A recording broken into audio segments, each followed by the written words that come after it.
Eskerrik asko guztioi, Carlos Taiboren, liburu berriaren aurkezpenera etortzeagatik. Gracias a todas por estar aquí hoy en esta presentación de este nuevo libro de Carlos Taibo. ¿Yo qué puedo decir de él? Que desde mi punto de vista representa un pensamiento profundo, necesario hoy en día, honesto, comprometido con las realidades humanas y siempre desde ellas, tanto desde las ciencias diversas que analiza y sus aportaciones, como desde un análisis social que considero lúcido y documentado. Tengo que reconocer que todavía no me he leído el libro, con lo cual no corro ningún riesgo de discutir la charla ni de enrollarme, que sería un gran riesgo. Porque seguro que tu charla va a ser brillante. Así que, sin más, os dejo con Carlos y a disfrutar.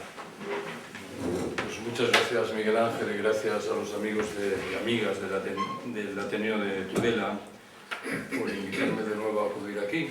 Creo que es la tercera vez en 2 años y medio. Antes lo comentábamos, que en este periodo de tiempo no he ido a Pamplona ninguna vez, así que hay una disparidad saludable en provecho de Tudela. El libro que presento hoy, si así lo queréis, es el producto de 3 influencias distintas. La primera es el peso de los actos públicos en los que participo, que se ven seguidos de manera inevitable de discusiones en las cuales la gente expone sus preocupaciones, sus ideas, transmite informaciones. Creo que era interesante recoger todo ese acervo y volcarlo en una obra como esta. La segunda influencia llega de la mano de los debates franceses de los últimos años. Os preguntaréis, ¿qué exótico es esto de los debates franceses? Me explico. Cuando escribí Colapso en 2016, ya avisé de que el grueso de la bibliografía especializada procedía de Estados Unidos, algo que no dejaba de ser un problema, en la medida en que la sociedad norteamericana presenta claves bastante diferentes de las nuestras y hunde sus raíces en discusiones que a menudo nada tienen que ver con las nuestras. Francia está mucho más cerca en la geografía y en lo que respecta a la textura social. Y tengo la sospecha, por no decir la certeza, de que esos debates franceses anticipan los que muy probablemente vamos a desarrollar aquí, las más de las veces para bien, algunas veces para mal. La tercera influencia es el designio de aportar una visión libertaria en lo que respecta a la discusión ecológica.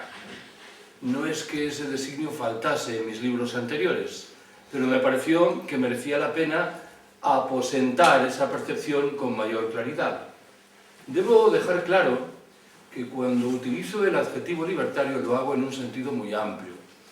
Aunque sé que fuerzo un poco la realidad, entenderé que un anarquista es alguien que ha leído a Bakunin, a Kropotkin y a Malatesta y se adhiere mal que bien a la propuesta correspondiente de la mano de una defensa, del apoyo mutuo, de la autogestión, de la acción directa o del federalismo.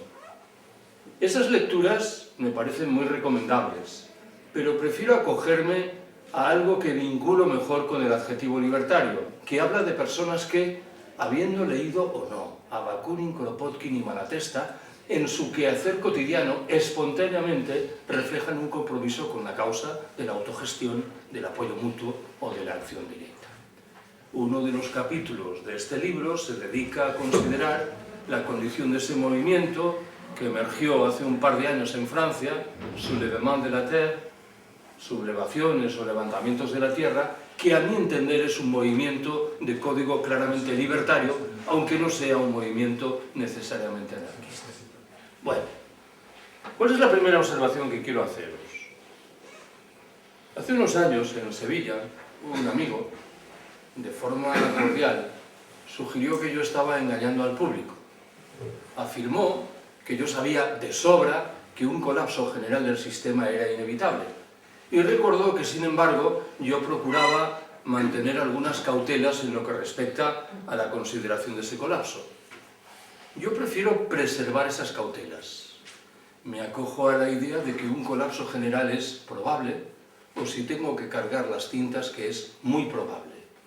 Me parece llamativo que muchos pronósticos que apuntaban la manifestación de datos poco saludables y la volcaban en el año 2100, empiecen a anticipar en el tiempo esa manifestación y la coloquen, qué sé yo, en el 2060, en el 2040 o literalmente en el año en que estamos. ¿Por qué prefiero acogerme a este código de probabilidades más que de certezas? Porque la discusión correspondiente es extremadamente compleja. Permitidme que intente justificar esta afirmación. En primer lugar, tendríamos que ponernos de acuerdo en lo que respecta a qué cabe entender por colapso, materia singularmente dificultosa.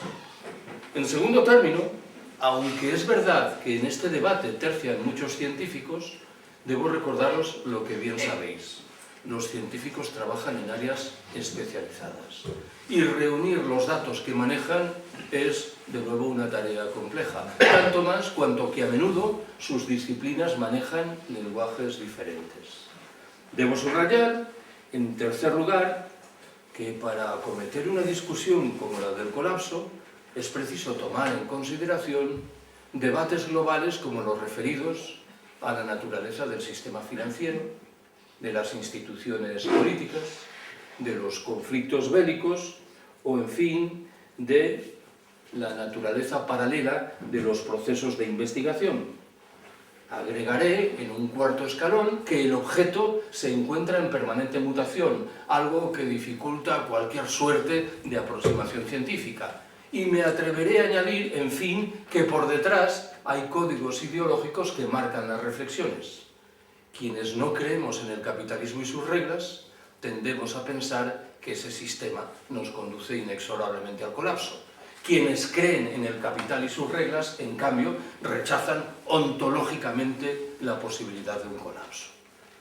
Permitidme que intente retratar esto de la mano de una experiencia casi personal. Hace unos meses me invitaron a hablar de estas materias en una capital de provincia española. Olvidemos los nombres. Y en un momento determinado afirmé que entendía que hay un consenso abrumador en el seno de la comunidad científica internacional en lo que hace a la idea de que es inevitable que la temperatura media del planeta suba al menos 2 grados en comparación con los niveles propios de la era preindustrial.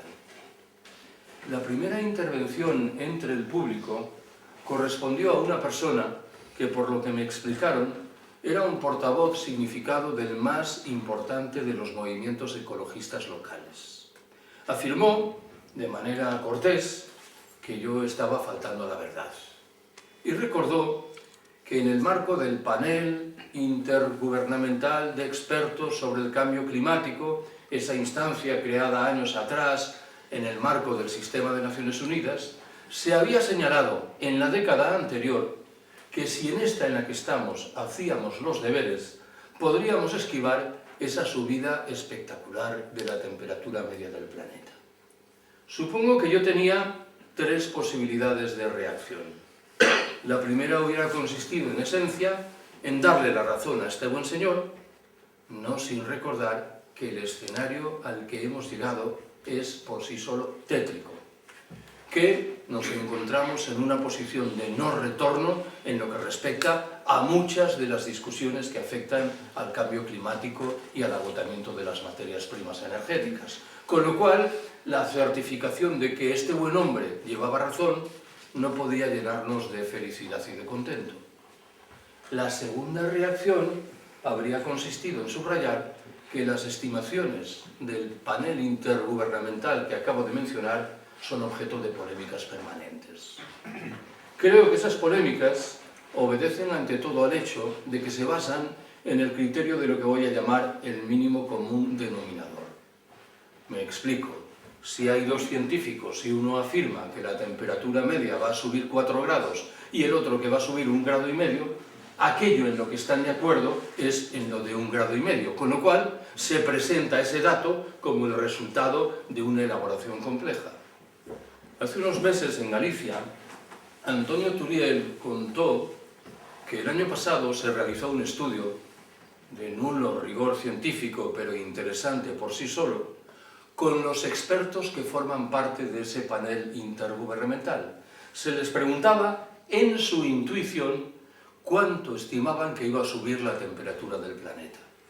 Y el resultado medio hablaba de 3,2 grados, muy por encima de las cifras que se manejan en estas horas, de la mano de un guarismo que nos sitúa ante una situación extremadamente delicada. ¿Cuál era la tercera y última de mis posibilidades de reacción?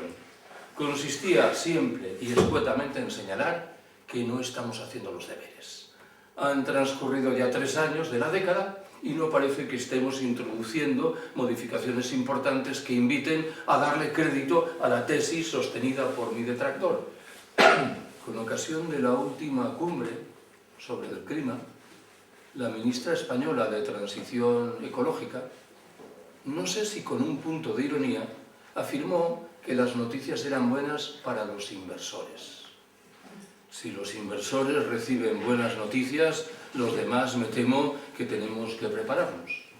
El gobierno español, el más progresista de la historia, sigue sirviéndose del Producto Interior Bruto como indicador principal de medición de lo que ocurre en este ámbito. Algo que me temo que retrata un horizonte en virtud del cual, como casi siempre, cuando los datos económicos son malos, las medidas ecológicas tienden a olvidarse. Segunda observación que quiero haceros.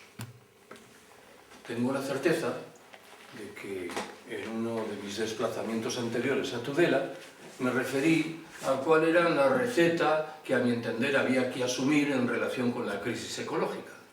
Me sirvo al respecto desde hace años de media docena de verbos: decrecer, desurbanizar, destecnologizar, despatriarcalizar, descolonizar, descomplejizar y últimamente, y creo que por razones obvias, agrego el verbo desmilitarizar. No voy a prestar atención ahora al significado preciso de estos verbos. Lo que me interesa subrayar es que por detrás de ellos tiene que haber, de manera necesaria, 2 grandes reglas del juego. ¿Cuál es la primera? La necesidad de vincular todo lo anterior con la lógica de la lucha de clases, de la lucha social. Porque de lo contrario, esas reglas del juego, no voy a decir que pierdan todo su sentido, pero exhibirán un relieve más bien alicaído. Una de las preguntas que los teóricos, los pensadores o las pensadoras decrecentistas reciben a menudo es esa que reza si lo del decrecimiento es una propuesta de izquierdas o de derechas.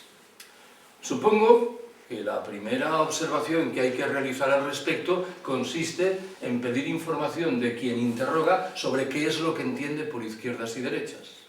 Si alguien sostiene que el Partido Socialista Obrero Español es una fuerza política de izquierdas, me temo que la categoría no sirve para nada. Pero si alguien afirma que entiende que la propuesta de la izquierda es una propuesta de justicia, igualdad y solidaridad, pues responderé que la perspectiva del decrecimiento se inserta, claro, dentro de eso. Intuyo de todas maneras que más que acometer esa pregunta, hay otra más interesante, y es la de la relación de la propuesta del decrecimiento con el capitalismo. Lo dejaré claro. Yo no entiendo que lo del decrecimiento tenga sentido dentro de la lógica del capital. Afirmo taxativamente que hay que salir del universo del capitalismo y que esto reclama, por ejemplo, abandonar cualquier ilusión óptica en lo que respecta a la posibilidad de que la gran industria asuma estrategias de decrecimiento. ¿Cuál es el otro gran escenario, anunciaba antes, que reclama que esté por detrás de esos verbos que antes enuncié? Mucho me temo que la mayoría de los intentos de construir una historia ecológica del planeta se han verificado en separado con la consideración de la historia colonial del planeta. Y esto es un problema muy grave. Si no somos capaces de introducir esa historia colonial, me temo que estaremos forjando de nuevo un proyecto más bien alicaído. Probablemente sabéis que uno de los conceptos complejo y polémico que ha ganado terreno en los últimos años es el del antropoceno, que pretende describir una nueva era en virtud de la cual, desde hace 2 siglos, el ser humano se habría convertido en un agente biológico principal que estaría alterando muchas reglas del juego, las más de las veces para mal. Acabo de sugerir que ese concepto, aunque tiene sus virtudes, ha suscitado controversias. Hay quien piensa, por ejemplo, que sería preferible hablar del capitaloceno, para subrayar que no es, hablando en propiedad, el ser humano, sino un sistema preciso llamado capitalismo, el responsable de esas alteraciones biológicas. Hay quien habla del androceno, para subrayar que es el ser humano masculino el responsable principal de esas agresiones. Pero, y a tono con aquello a lo que me estoy refiriendo ahora, hay quien habla también del plantacionceno o del negroceno, para subrayar ese nexo entre la historia ecológica y la historia colonial. No me gustaría, por lo demás, que a la hora de afrontar un posible colapso siguiésemos pensando que es el hombre blanco, europeo, norteamericano, el que nos va a sacar de la estacada. Que ese hombre, lo que sabemos, es que es el responsable principal de las lógicas que nos han conducido a las puertas del colapso. Me gustaría rematar estas observaciones con la consideración de algo que sospecho señalé ya aquí en algún momento en mi vida. He dicho muchas veces que las fuerzas políticas emergentes y algunas de las no tan emergentes entre nosotras promueven discusiones interesantes en lo que hace a la naturaleza del régimen en el que estamos insertas, pero infelizmente poco o nada nos dicen sobre la condición del sistema que está por detrás de ese régimen. ¿En qué estoy pensando cuando hablo del régimen? En el bipartidismo, en la corrupción, en los problemas en materia de división de poderes, en la propia discusión española sobre la república o la monarquía. ¿En qué estoy pensando, en cambio, cuando me refiero al sistema? En todo aquello de lo que no hablan los tertulianos de las radios y de las televisiones, en el capitalismo, en el trabajo asalariado, en la mercancía, en la alienación, en la explotación, en la plusvalía, en la sociedad patriarcal, en las guerras imperiales, en la crisis ecológica, en el propio colapso. Siempre que enuncio toda esta retahíla de nombres, procuro recuperar uno, plusvalía. No estoy pensando ahora en ese impuesto que hay que pagar cuando se produce la compraventa de una vivienda. Estoy pensando antes bien en el concepto de plusvalía desgranado por Marx en el primer libro del Capital, cuando estudia cómo los empresarios explotan a la mano de obra y obtienen el beneficio. Hace media docena de años corrió por ahí, en las redes sociales, una frase redonda que sospecho daba en el clavo de la cuestión. Más o menos decía: tú que estás tan preocupado, tan inquieto, tan indignado con la corrupción, ya verás cómo vas a flipar el día en que te enteres de lo que es la plusvalía. Lo de la corrupción es un fenómeno inquietante, sistémico, pero lo de la plusvalía remite a la explotación cotidiana, los 365 días del año de miles de millones de seres humanos. ¿Cuánto tiempo asignamos a discutir sobre la corrupción y cuánto destinamos a la plusvalía? Me temo que el panorama es literalmente desolador. Va la tercera de mis observaciones. A efectos de tomarle el pulso o la temperatura del libro, me interesa rescatar 4 de las discusiones que se abordan en sus páginas. Me refiero a las relativas a la llamada Agenda 2030, a la renta básica, a los parques eólicos y a los bagaudas, e inmediatamente explicaré qué es esto. Lo de la Agenda 2030 es una pregunta recurrente que recibo en las charlas públicas. Sabéis que este texto, este proyecto, que surge del sistema de Naciones Unidas, ha sido agriamente criticado por la derechona que padecemos entre nosotras. Esto pareciera que invitaría a moderar las críticas desde una perspectiva emancipatoria o libertaria. Pues yo no lo puedo hacer. Me parece que aquí no hay ninguna sorpresa. No conozco ningún proyecto que surja del sistema de Naciones Unidas y que no recoja la huella de lo que ese sistema es.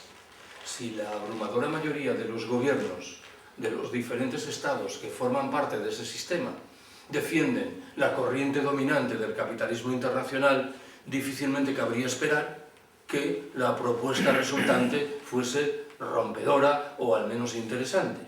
Quiero recordaros, sin ir más lejos, que hace 20 años Naciones Unidas mostraba un empeño singular en acabar con el hambre en el mundo sin tocar un ápice los programas de ajuste del Fondo Monetario Internacional, lo cual obligaba a no dar credibilidad alguna a las propuestas correspondientes.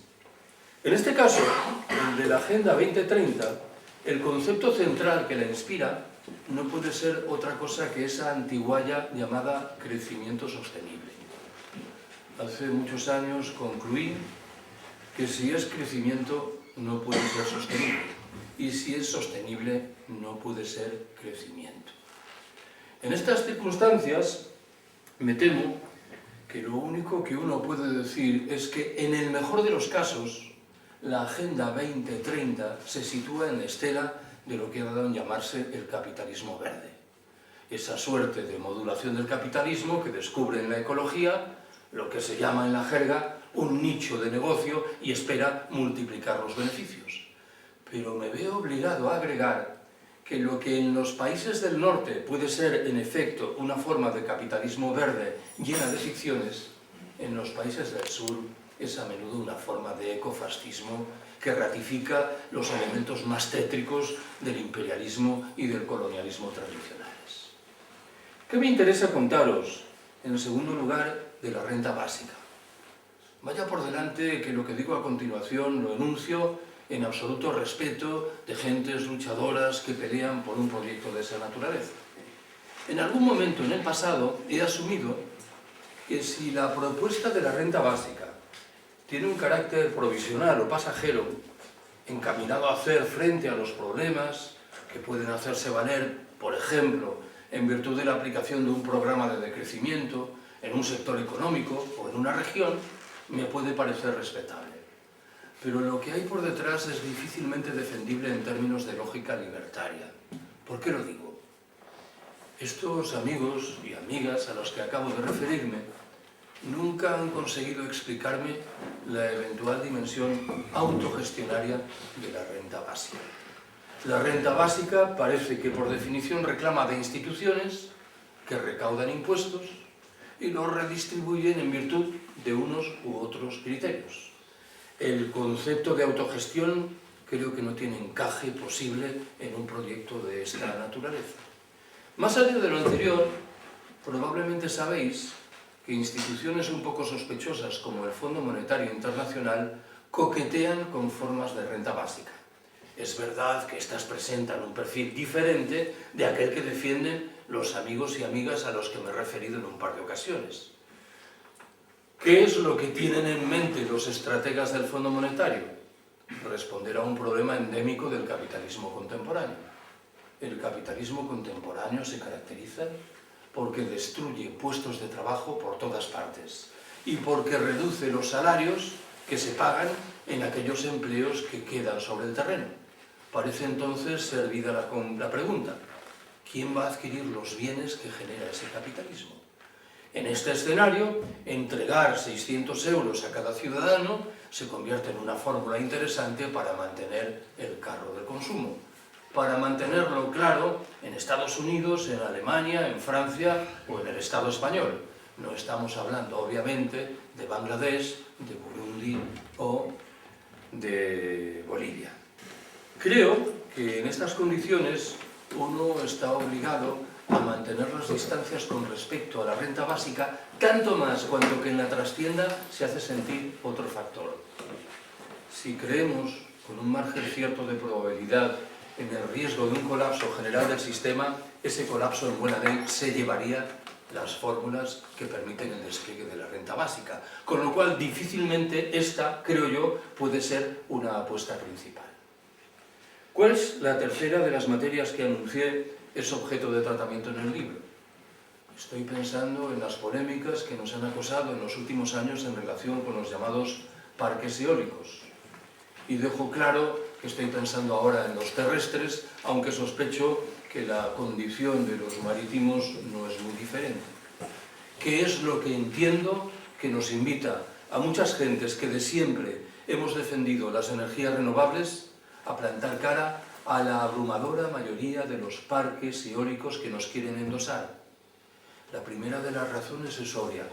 Esos parques se sitúan las más de las veces en hábitats naturales muy delicados y no parece que aporten ninguna solución a los problemas de esos hábitats.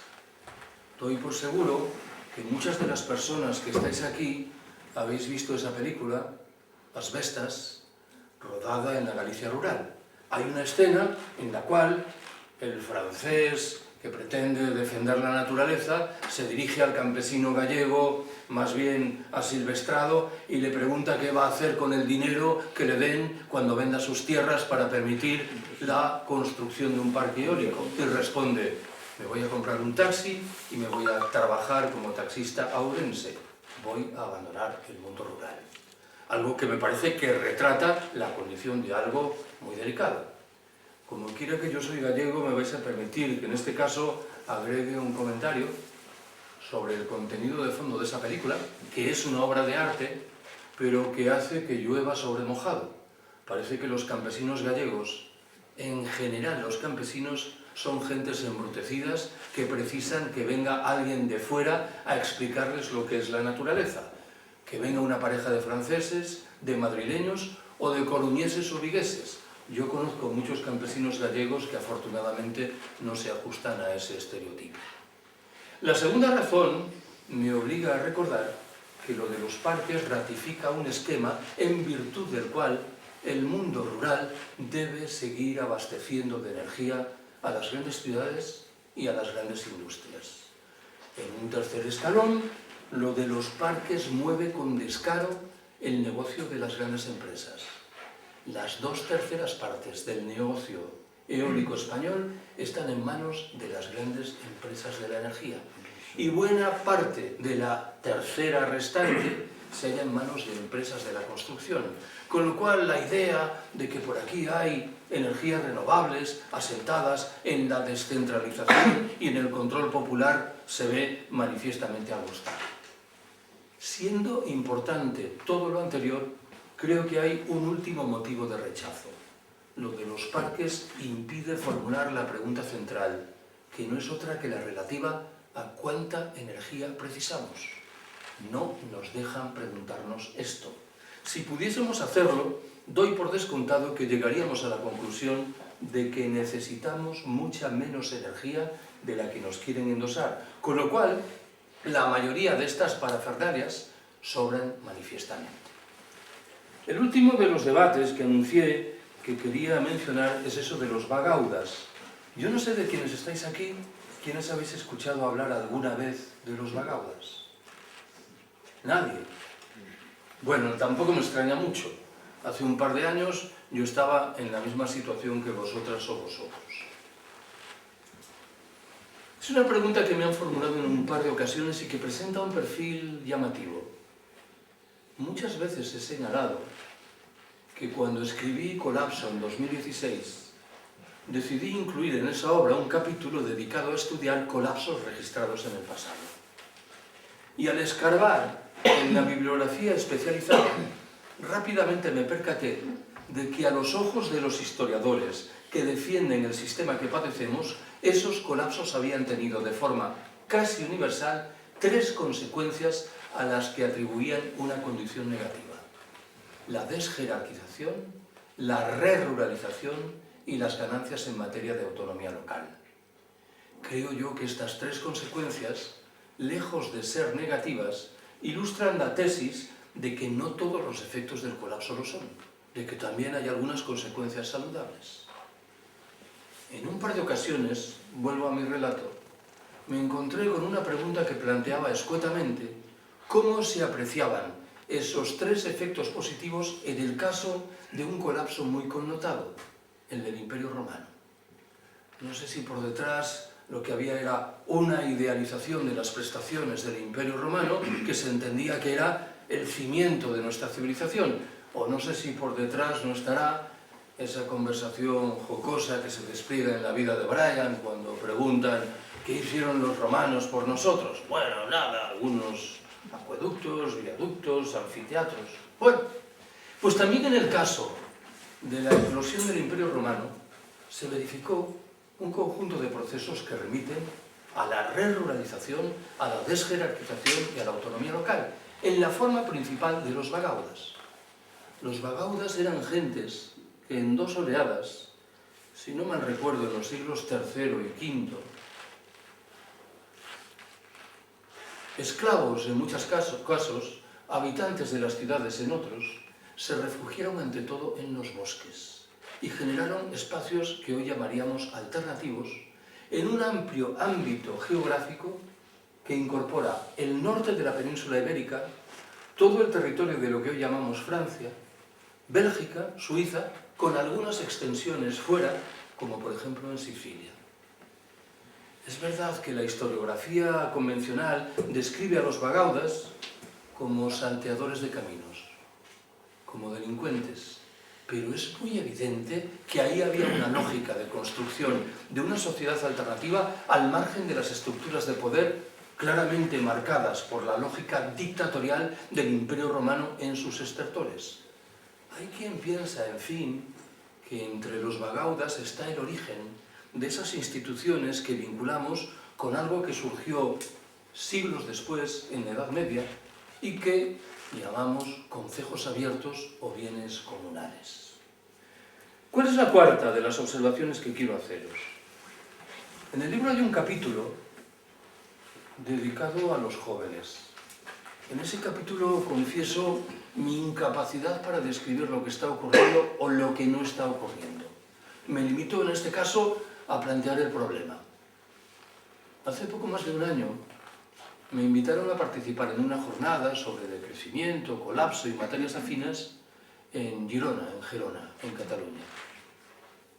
Por detrás de esa jornada estaba uno de estos movimientos que emergió al calor de la figura de Greta Thunberg hace 7 u 8 años. Habló de Extinction Rebellion, que en la vocación represiva de nuestras autoridades es un grupo terrorista. Las dos personas que me fueron a buscar para llevarme al local donde se desarrollaba la jornada tenían 29 y 30 años.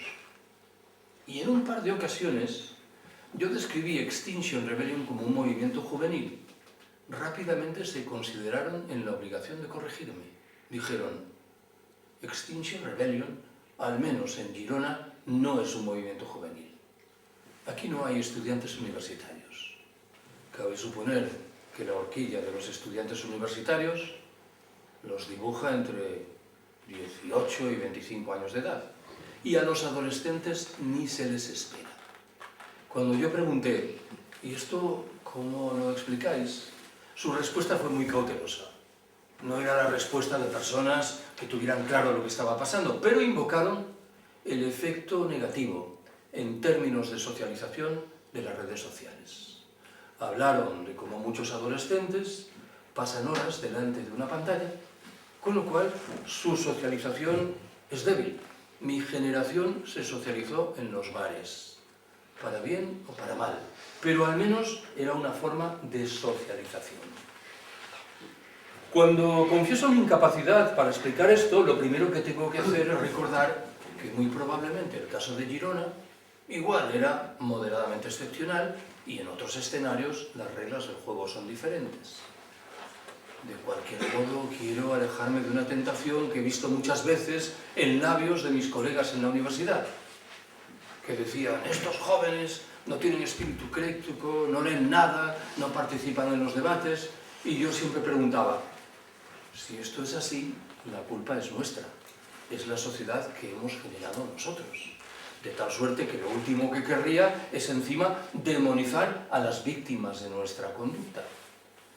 No desdeño de modo alguno que muchos de esos jóvenes estén buscando fórmulas de movilización diferentes de las que escapan a nuestro conocimiento, tanto más cuanto que tendríamos que preguntarnos si las organizaciones que nosotros hemos desplegado son plenamente convincentes y eficientes. Con toda evidencia, no lo son. Debo subrayar, en fin, que esos jóvenes de los que hablo comúnmente disponen de una información amplia en lo que respecta a los diferentes vericuetos de la crisis ecológica. Es verdad, para decirlo todo, que es una información muy marcada por las manipulaciones de la Agenda 2030, con lo cual el discurso crítico de fondo no se manifiesta con rotundidad. Bueno, me limito simplemente a dejar constancia de mi perplejidad ante la dificultad de manejar estos datos. Quinta y penúltima de mis observaciones.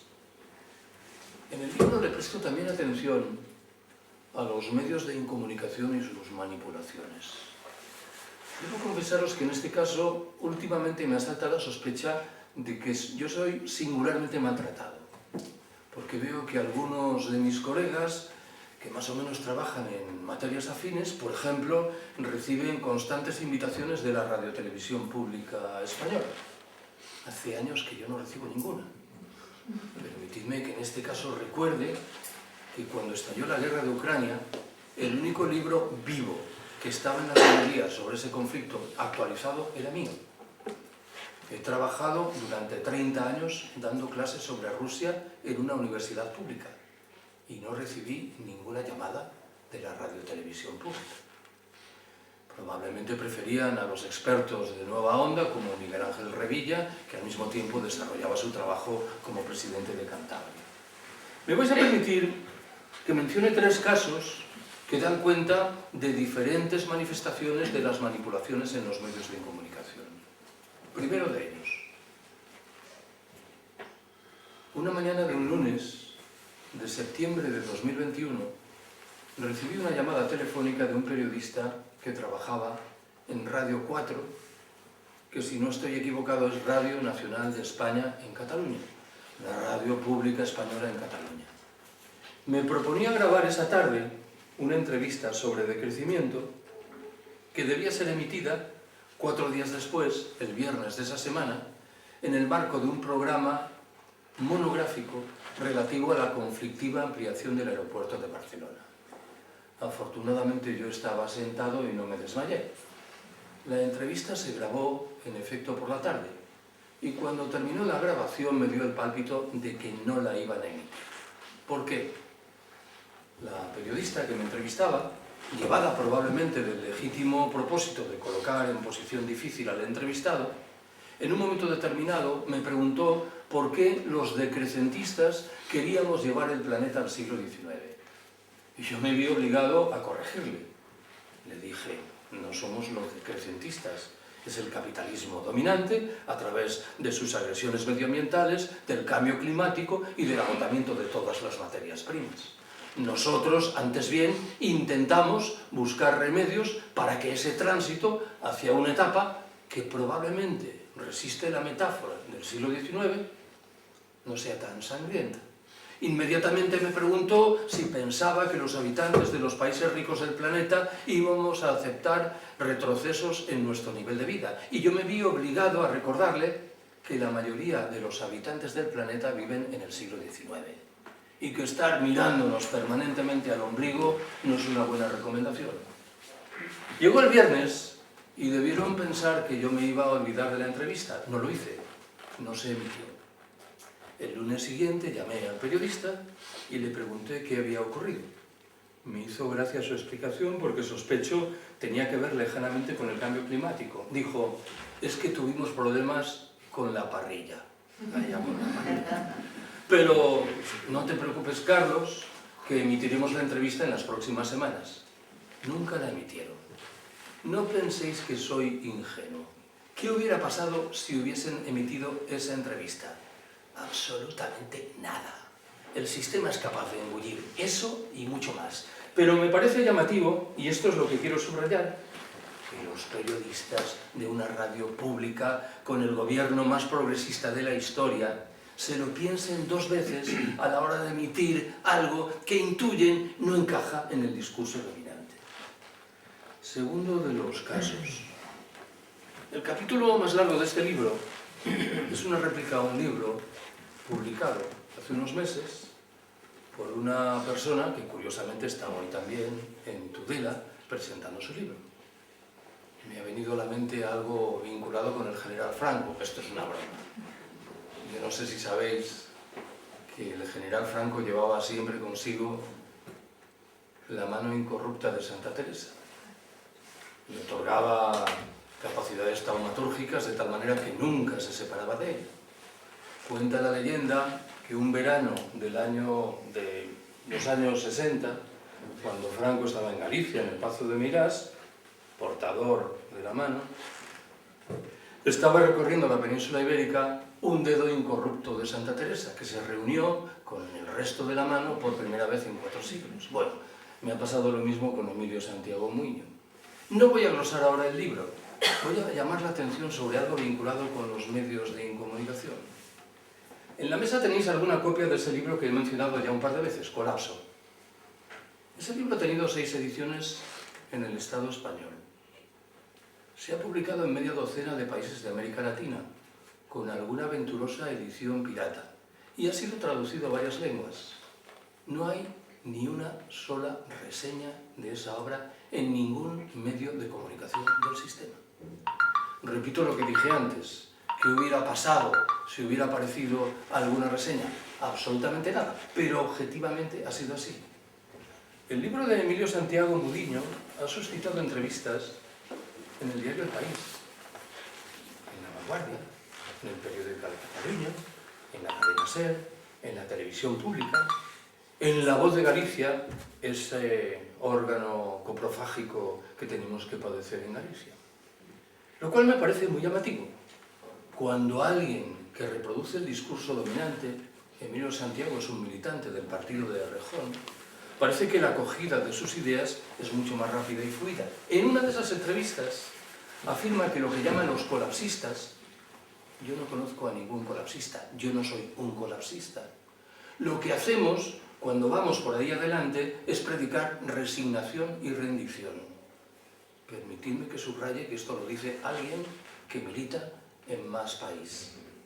El partido en el que militaba la alcaldesa madrileña, Manuela Carmena, responsable del último gran pelotazo urbanístico, la Operación Chamartín, en el que milita la actual ministra de Sanidad, enamorada de lo que llama el espíritu de Davos, lo que los grandes empresarios preconizan, en el que milita la portavoz en el Ayuntamiento de Madrid, que afirmó hace unos meses que la OTAN no era ningún problema, o en el que milita el propio Íñigo Errejón, que al parecer no ha certificado los problemas que acompañan al crecimiento económico y al Producto Interior Bruto. Recupero una última manifestación de esto de los medios de comunicación. Me vais a permitir que lea un texto que difundí en las redes sociales sobre algo de lo que cobré conocimiento hace un par de años. Dice así: me entero por Twitter de que en un instituto de San Sebastián de los Reyes, en Madrid, un profesor utilizaba en el aula, con el propósito de alimentar el pensamiento crítico, mi libro Colapso. Por lo que parece, el padre de uno de los alumnos, que estimaba que la lectura en cuestión era adoctrinadora, pidió su retirada. Y la inspección adoctrinadora, educativa quiero decir, le dio la razón. Pues bien, lo primero que debo hacer es mostrar mi solidaridad incondicional con ese buen padre. Debe estar agotado en esa lucha tenaz contra el adoctrinamiento. No puedo sino admirar a este titán contemporáneo enfrentado a periódicos, radios, televisiones y redes sociales, e inmerso a buen seguro en una contestación radical de la publicidad y de sus reglas. Me quito el sombrero. Por si lo anterior fuera poco, y en un segundo escalón, está más que justificado que mi libro haya desagradado a este luchador. Certifico que es una obra superficial y disolvente. ¿Cómo me gusta este adjetivo? Llena de improperios y anacolutos, a diferencia de lo que nos ofrecen esos pulidos tertulianos de los que tanto tenemos que aprender. Todos los días debería abrirse en el aula un espacio para proyectar una tertulia. Ahí sí que maduran las mentes. Solo se me ocurre enunciar, aún así, una queja. No entiendo, en el fondo, a qué viene toda esa historia del adoctrinamiento. Con lo fácil que hubiera sido pedir la retirada de mi libro, por lo aburrido que es. Doy fe de que sé de qué estoy hablando. He tenido que leerlo una docena de veces para preparar sucesivas reediciones versiones latinoamericanas y traducciones a otras lenguas. Por ahí adelante hay mucho depravado inmerso en la droga del adoctrinamiento. Seguro que eso, la sordidez de la obra, es, al cabo, lo que ha apreciado la inspección educativa en el paraíso de la libertad ayusiana. Ya lo decía mi hija, cargada de razón, un par de décadas atrás. Mi padre es un aburrimiento. Cuando publiqué este comentario, intervino una mujer que dijo, sospecho que de manera extremadamente ingenua, que le parecía muy mal que retirasen la lectura de mi libro, pero que la forma de resolver el problema era obligar a los alumnos a leer al mismo tiempo otro libro de condición ideológica diferente. No sé cuál es la condición ideológica diferente, es un concepto un poco vaporoso, pero me parece que lo que debo responder es rotundo. El 99% de las lecturas que se expresan en el sistema educativo responden a la lógica dominante. Cuando hay una que rompe esa lógica, se pide que haya una contraprestación. Y en el 99% de los casos nadie dice lo mismo, que aparezca una lectura que permita ofrecer una versión diferente de los hechos. Sexta y última de mis observaciones en forma de 3 apreciaciones que con certeza ya he formulado en algún momento en el pasado aquí, en Tudela. ¿Cuál es la primera? Probablemente recordaréis que en algún momento confesé que tenía la impresión de que cuando hablo en público de estas materias, la mitad de las personas asistentes piensan que soy un optimista incorregible y la otra mitad estiman que soy un pesimista sin posibilidad de salvación. Salta a la vista que yo digo lo mismo para las unas y para las otras. Sospecho que al respecto es más relevante lo que cada cual lleva dentro de la cabeza que lo que yo objetivamente esté diciendo. Me interesa, de todas maneras, lo hago desde mucho tiempo atrás, transmitir una reflexión que bebe de lo que voy a llamar un optimismo mesurado, que tiene su origen en 2 circunstancias diferentes. La primera vinculada con algo que puede ocurrir en los países ricos del norte y la segunda relativa a una realidad ya consistente en muchos espacios del sur. ¿Cuál es el primero de esos factores? Creo que tenemos el derecho y la obligación de preguntarnos qué es lo que ocurrirá cuando las señales anunciadoras del colapso sean aún más claras que las que ya tenemos delante de los ojos. ¿Por qué habríamos de rechazar el horizonte de que en ese escenario de precolapso una parte significada de los habitantes de nuestras sociedades busquen las respuestas de carácter colectivo asentadas en el apoyo mutuo solidario? ¿Qué es lo que me ronda en la cabeza cuando enuncio este argumento? Lo he señalado muchas veces en los últimos meses. Hemos prestado poca atención a esos grupos de apoyo mutuo que germinaron en los momentos iniciales de los confinamientos hace casi 4 años. ¿Por qué me interesan? La primera de las razones es la menos importante. Tiene un carácter lingüístico, filológico. Me refiero al hecho de que llamativamente muchos de esos grupos, para autodescribirse, decidieron utilizar el término apoyo mutuo.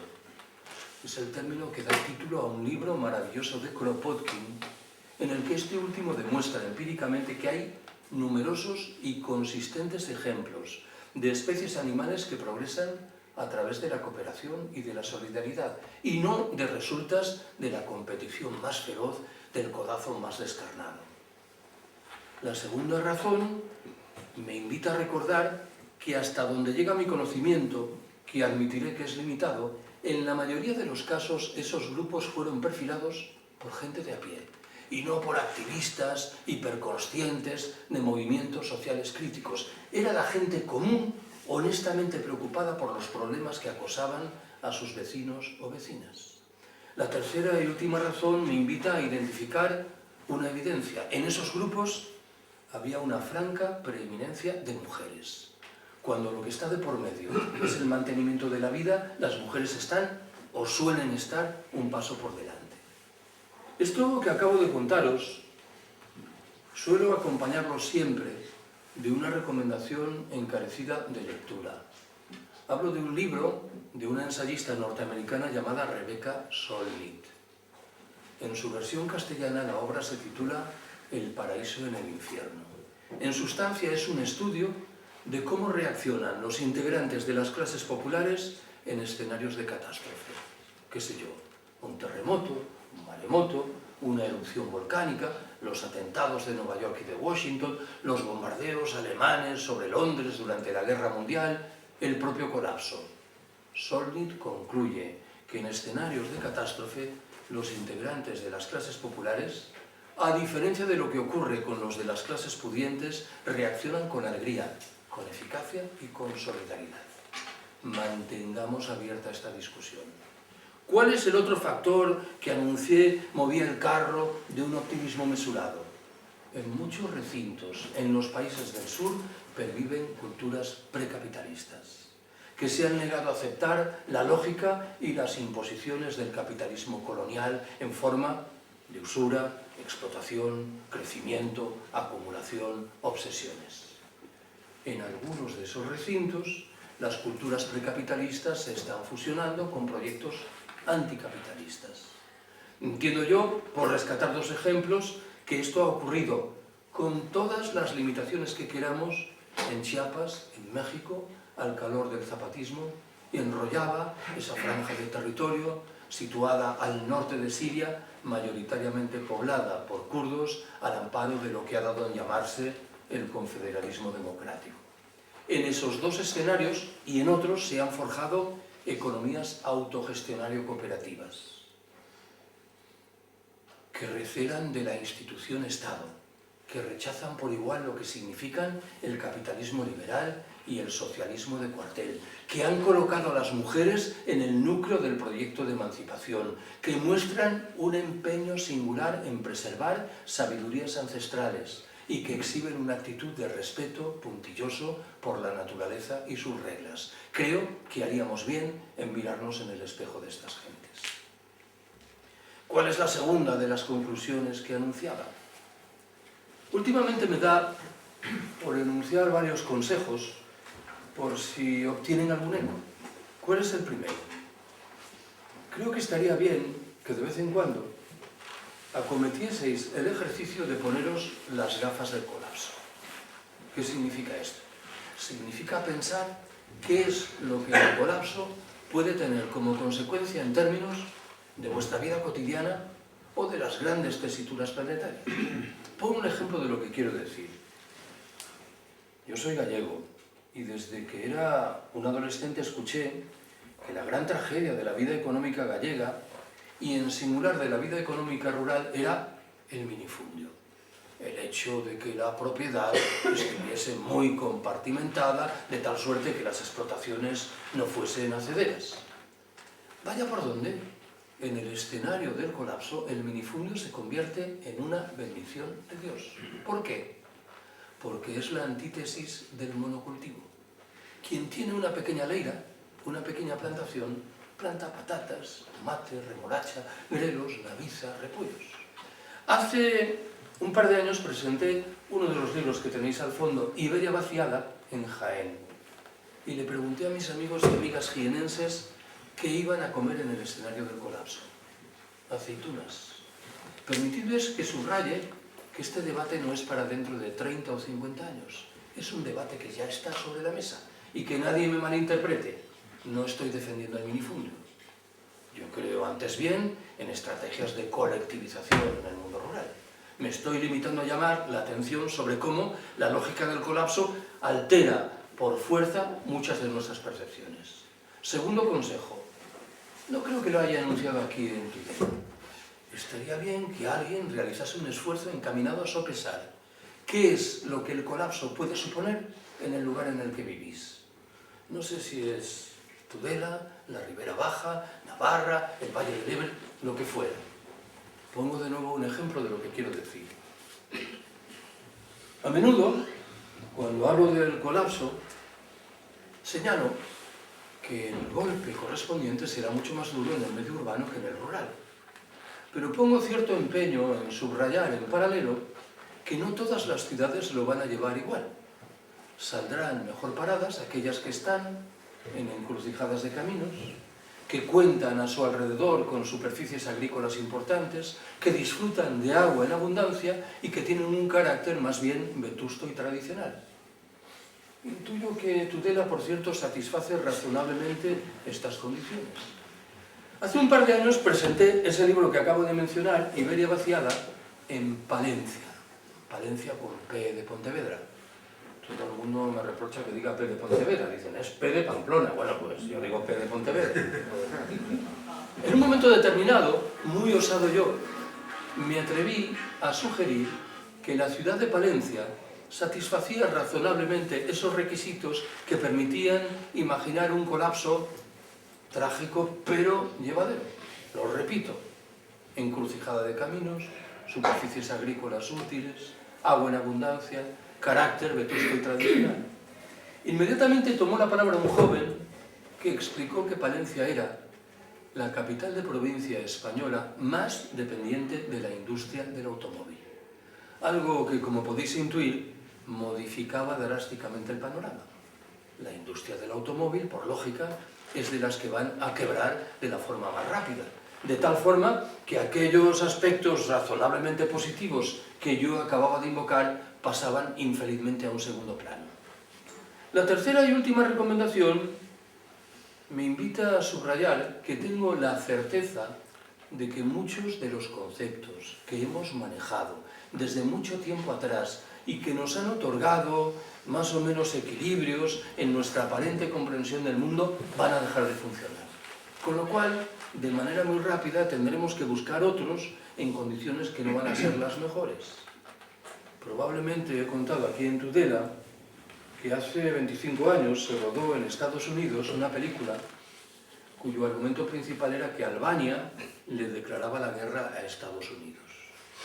En una tertulia de intelectuales en Francia, en la que había un albanés, procedieron a discutir si esa película se podía proyectar en Albania o, por el contrario, hería sentimientos nacionales profundos. Unos defendían la primera tesis, otros la segunda. Lo cierto es que el albanés permanecía calladito, hasta que en un momento determinado el tono de la conversación fue bajando y se escuchó su vocecita. Se limitó a decir, en Albania no hay cines. Esta discusión tan interesante sobre si la película se puede proyectar o no en mi país pende de un elemento material que, para bien o para mal, no opera sobre el terreno. Tengo la impresión de que en los años venideros vamos a tener que repetir muchas veces que en Albania no hay cines. Cuando alguien, por ejemplo, dé por descontado que aparecerán nuevas tecnologías que nos permitirán lidiar con problemas que hoy se antojan inabordables, sin explicar al mismo tiempo de dónde va a salir la energía que va a permitir poner en movimiento esas tecnologías. Voy a por la tercera y última conclusión. Una pregunta insorteable es la relativa a si vamos a conseguir esquivar el colapso. En mi intuición, hablo de una intuición, la respuesta es no. Lo que está a nuestro alcance es mitigar algunas de sus consecuencias más negativas y postergar un poco en el tiempo su manifestación. Debo confesaros, lo hago siempre, de que este segundo horizonte, eso de postergar esa manifestación en el tiempo, no acaba de convencerme. Al respecto, lo que me ronda en la cabeza es el título, moderadamente humorístico, de una obra de un norteamericano llamado John Michael Greene. En una imaginable traducción castellana, ese título rezaría «Colapse ahora y evite aglomeraciones». La tesis de Greene viene a decir, si inexorablemente vamos a colapsar, ¿no será lo más inteligente que empecemos a trabajar ya en la construcción de la sociedad post-colapsista, ahora que el cambio climático todavía no ha hecho sentir sus consecuencias más negativas, ahora que todavía contamos con materias primas, energéticas y no energéticas, en cantidades importantes, desde el recordatorio, lo repito, de que la mayoría de los colapsos registrados en el pasado tuvieron consecuencias saludables en lo que respecta a desjerarquización, reruralización y autonomía local, y desde la intuición, en fin, de que el colapso puede borrar de un plumazo muchas de las restricciones que padecemos en lo que respecta a la propiedad privada y a la deuda. Gracias por haberme escuchado.